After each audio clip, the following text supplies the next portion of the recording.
This is the new Subaru BRZ TS, tuned by STI. So Subaru has a bit of a habit lately of slapping the STI badge on pretty much anything it can, because basically STI is sitting around doing not much. Historically, it used to offer proper, hardcore, bespoke versions of the WRX. Whereas now, yeah, it's just doing this sort of thing.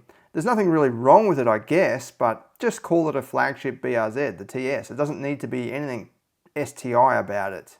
I also think this could have been a great opportunity to finally offer a turbocharged version. I mean, this has been out now for what, 12 years, and customers and fans have been begging for a turbo version. Now would be a perfect time, especially as we're seeing this influx of electric vehicles come in, which you know, sort of take away from that driver interaction.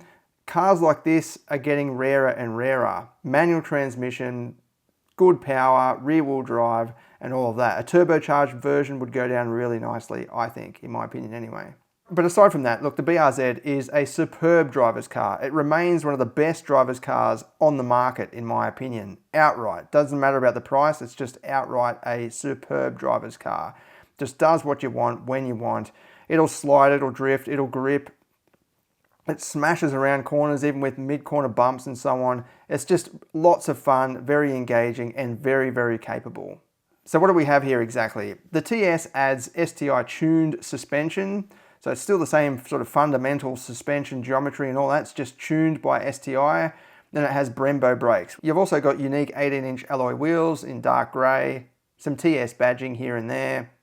And then inside you've got leather and ultra suede trim with STI branding for the instrument cluster, seats, and red start button.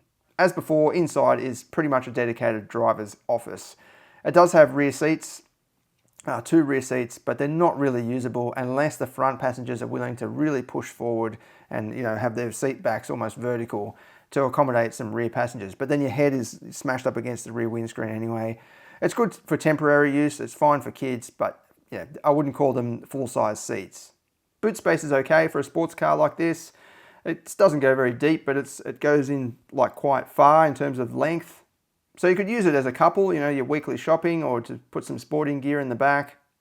And then under the bonnet, we've got the standard 2.4 naturally aspirated FA24 engine, direct injection and all of that. So the latest technology, 174 kilowatts and 250 Newton meters, which is just about right for a vehicle like this. But again, if they offered a turbocharged model, I think it would just be just that little bit more exciting more of the time. Like, in other words, if you want to get the most out of this, you've got to really wring its neck. Whereas if it had a turbocharger, you know, you could enjoy it a bit more in the streets and so on without, you know, going too stupid and breaking the law. But you could just use a bit more low-end torque to help escape from corners and, you know, get ahead of the traffic or go for a nice mountain drive. But let's hit the road now and see how it goes, and we'll do the performance test later on as well. So how does all that feel on the road? Well, firstly, it feels pretty much like the standard BRZ or Toyota GR86 in that it's very good. It feels engaging. It's quite low to the ground. The suspension is pretty firm, as you'd want for a sports car like this. Yeah, it feels pretty normal for this type of vehicle. In terms of the handling, yeah, it feels great. Like, you can hook around corners really quick. The body remains completely flat. The suspension does well to absorb bumps mid-corner. It's, yeah, an absolute joy to drive. You can really thrash it around too, and it responds like it wants more, basically.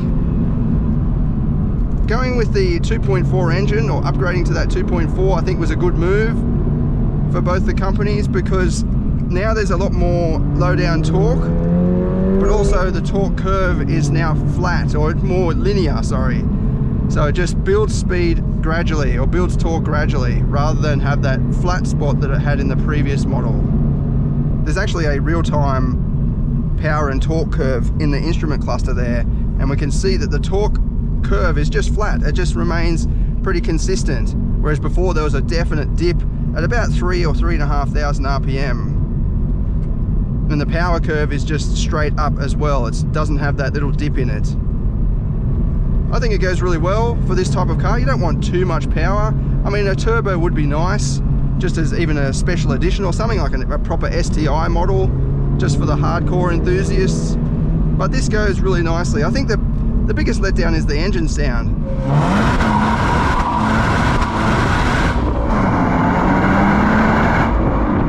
It just doesn't have a nice, deep sing to it. It's more of just a moan, kind of sounds like it's echoing within some sort of little box or something. It just doesn't sound super appealing for a sports car. Like even a Golf GTI or a i30N sounds better than this in my opinion.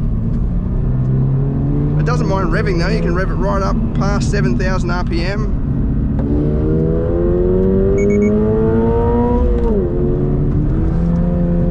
And that's where the power is too, right up high in the RPM. So if you want to drive hard, you need to rev it.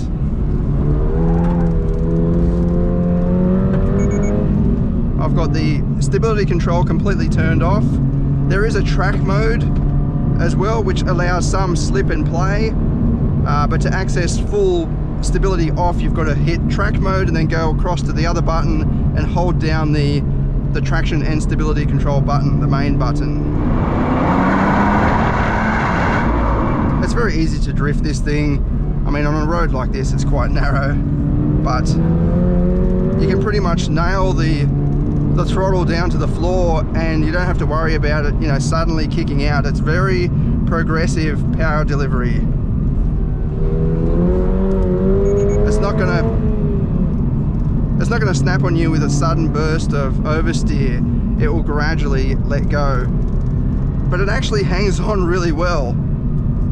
It's got awesome mechanical grip. You can apply full throttle and it will, the limited slip diff just handles the power distribution.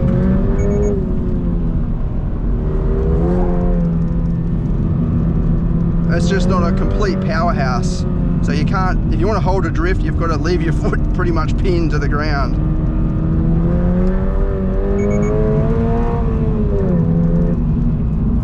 But yeah, very controllable, very friendly, no surprises.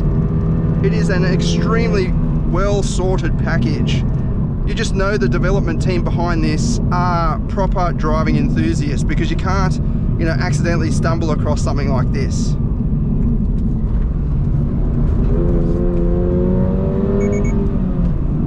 Yeah, awesome car. It's definitely one of the best drivers cars currently on the market. All right, let's head out now to the private road and do some performance testing.